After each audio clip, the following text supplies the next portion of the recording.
In my last video, I left off with the English-Spanish meetup, I think, and I was hanging out with this guy named Juan at work. He was from Ecuador. He was always talking about his country. He entertained my Spanish and allowed me to speak to him in Spanish.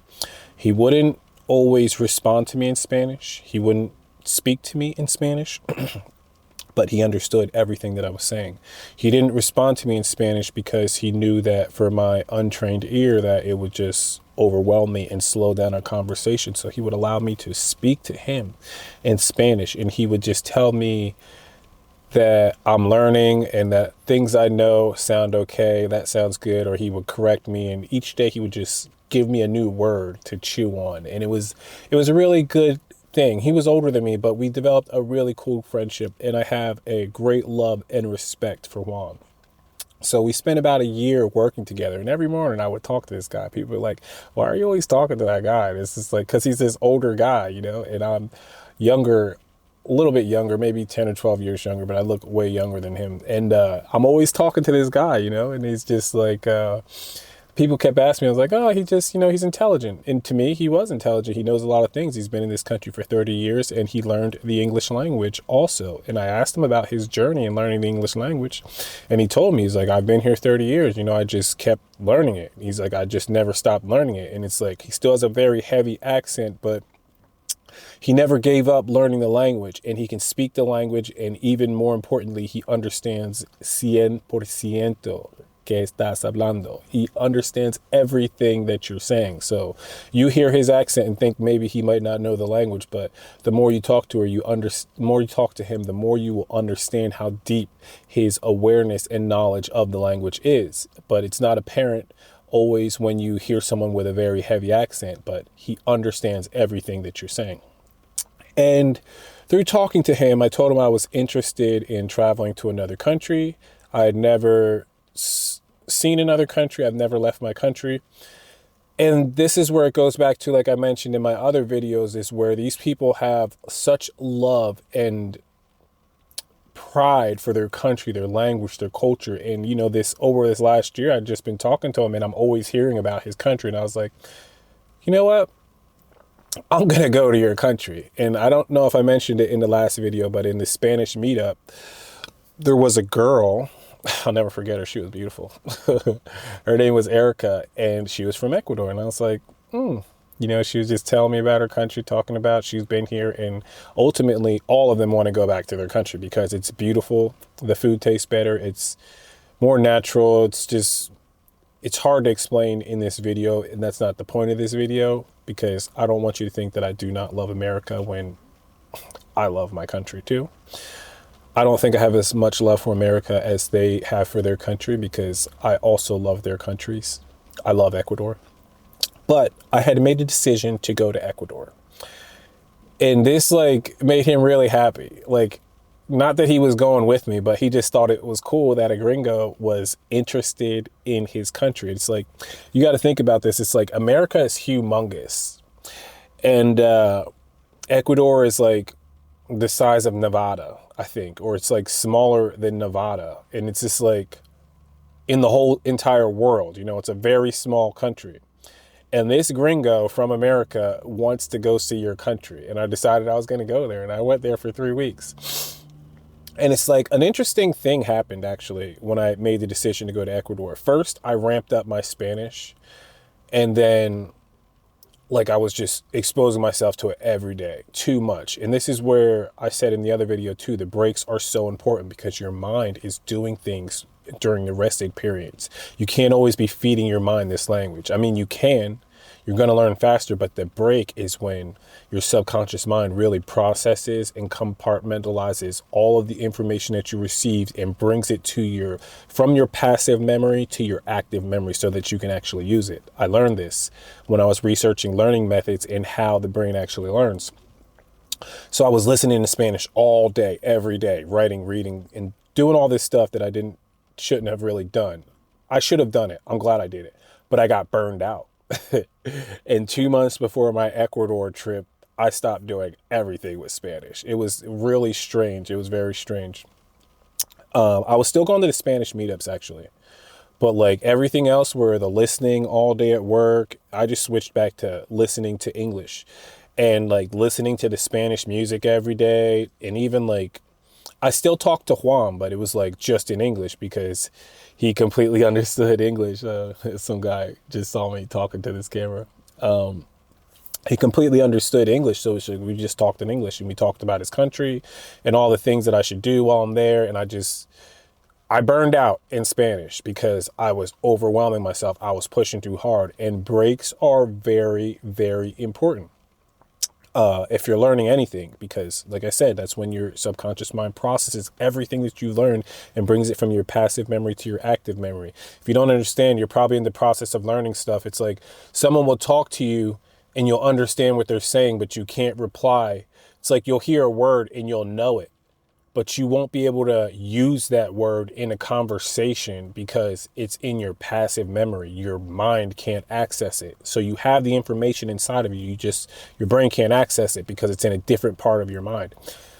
And so he's talking to me about all the things I should do. And it's just like, that overwhelmed me too, because there's so much to do. And 2.5 weeks, it was 2.5 weeks. 2.5 weeks is not enough time in that country. I'm actually going back there in a couple months to do a bunch of things that I didn't get to do. I actually ended up just spending my time in three places because it was just overwhelming how much stuff there is to do and how much stuff there is to see. But it's like, fast forward to my actual trip to Ecuador I remember, and this is what I love about the learning process, but this is when I realized how much I loved the Spanish language. I was sitting on the plane, and then I had a layover. I flew to Charlotte. From Jacksonville, I flew to Charlotte, and I met up with my friend Quincy, and I spent the night at his place. And then I flew from Charlotte to Miami. I forget, there was like 2 or 3 layovers. And then from Miami, I flew to Ecuador. And something strange like happened on the way from Charlotte to Miami. Was like, I got this overwhelming feeling like, oh shit, like I'm actually leaving my country. It was my first time leaving the country. And I'll go into detail in another video, another thing that I participated in while I was in Ecuador. But like I said before, we just got to develop that trust, before I give my whole entire heart to this audience that I don't know. I mean, y'all ain't even subscribed, but you're watching this video. Y'all ain't hitting the like button, we got to just develop a little bit more, but we'll get there. And I just started, on the plane ride, I just started crying once I realized that, like, I was leaving my country for the first time. It was like a very overwhelming feeling for me. And then I remember I landed in Miami. I was done crying, obviously. And I was sitting in the layover, waiting for the layover. And this woman was sitting next to me. And it was like, this is when I started to realize, like, I know this language. Like, I actually know it. We were just sitting there, and we were both going to, where were we going? No, Miami went to, oh yeah, she was also going to Ecuador. And we were both going there, and we had the same flight. But it's like, sometimes when you're in the airport, they change the docking place where the plane's going to arrive, and they move it to another gate. And that's what happened. So we were just waiting at this gate forever. And then it's like, we both realized that the plane had changed to another gate, and we had to walk to the other side of the airport, like, or the terminal. And we're running out of time. I'm going to have to get into the whole Ecuador part in another video, but I'm going to keep going. She starts just talking to me, and it's like, she's talking in Spanish, but I'm understanding everything she's saying. And it was just so strange. I was like, yeah, our plane, nuestro avión cambió donde, supongo, estará estacionamiento, something like that. Like, I still don't know how to say it, but I said it. The plane changed where it was parked at, And she's talking to me, and I'm just understanding everything she was saying. It's like all my training, even though I hadn't practiced like the last 2 months, like it was still there in my mind. And it was just, I remember I was just like, how do I understand this lady, And it was just, So we're sitting there talking in Spanish, and she was like, "Oh, tú hablas muy bien español," and it was just like, really? Like me? You know? And it was just like, she was telling me, and I was telling her I've been learning, I've been practicing all this stuff, you know, getting ready for this trip that I'm about to embark on. And we walked to the gate together, and we got to the gate, and then we sat there, and then she's calling her people or something. She was going to another place in Ecuador. She was going to Guayaquil, and I was going to Cuenca, but we both had a layover in Quito. And it was just interesting. It was very interesting. It was like another realization I had after the Spanish meetup, that I actually knew the language because I had to use it. The lady wasn't speaking English. So we boarded the plane, and she said, buen viaje, espero que te gusta Ecuador, cosas como así, y buena suerte con tu viaje en aprendiendo español, stuff like that, like just nice things. And I'll never forget it. And I have to cut it there because I have to get back inside. But Espanol is a beautiful language. Spanish is a beautiful language. The journey, if you don't enjoy the journey, you're not going to enjoy the process of learning. And it's a very slow process. Just take time to appreciate where you are. Every new word, every new part of something that you're learning, every small part, every new word for me was exciting because it's another piece of the puzzle. And you have to appreciate every step of the process to extract the most out of this learning journey. My name is Pentley Holmes. I'm a singer-songwriter in pursuit of a wild dream. If you want to learn more about me, just go to my website. It's pentleyholmes.com. I have a blog there. You can see my other travels, or you can check more on my YouTube channel. If you want to get in touch with me about booking a house show, learn more about my music, learn more about me, you want to meet me in person, feel free to do so. You can contact me on Instagram.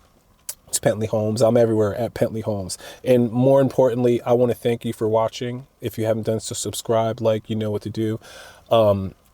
Estoy agradecido siempre por su presencia, por su energía. Gracias por cualquier cosa que tú me das.